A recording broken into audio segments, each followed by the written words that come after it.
मेरे 4 छोटे बच्चे थे। मैं कभी कभी सोचती हूं कि आखिर मैं उसे कैसे कर सकी। जब हमने पहली बार अपनी सेविका आरंभ की, और सच बात है कि हमारी प्रथम नर्सरी चलाने वाली महिला यहां पर है। क्या आपको याद है जब मैं डैनी को लाकर नर्सरी में हर गुरुवार सुबह छोड़ती थी और फिर अपनी सभा में प्रवचन सुनाने चली जाती थी? मैं सवेरे उठकर अपने बाकी 3 बच्चों को स्कूल भेज देती और उसके बाद उसे तैयार करके ले आती थी। मैं अध्ययन करती, मेरे पास बाइबलें थी, मैं उसे कार में बिठाकर चर्च जाती और उसे नर्सरी में छोड़ देती, फिर प्रचार करने जाती, उसके बाद उसे लेकर घर लौटती।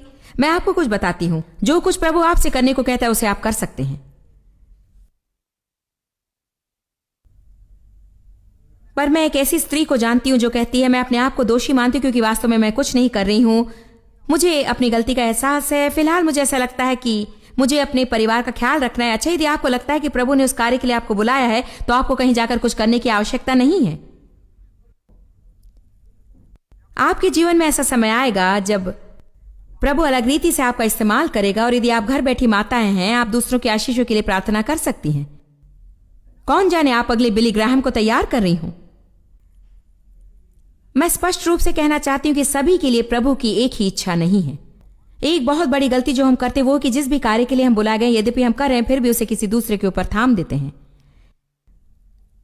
आपको यह समझना है कि प्रभु ने आपको एक कार्य सौंपा है, परंतु ध्यान से सुनिए, केवल इसलिए कि प्रभु ने कहा है कि आपके जीवन में कुछ संभावनाएं हैं तो उसका अर्थ यह नहीं कि सब कुछ सकारात्मक ही होगा। प्रभु की स्तुति हो। बहन जॉयस, मुझे भविष्यवाणी मिली है कि मैं दुनिया भर में जाकर सुसमाचार का प्रचार करूंगी।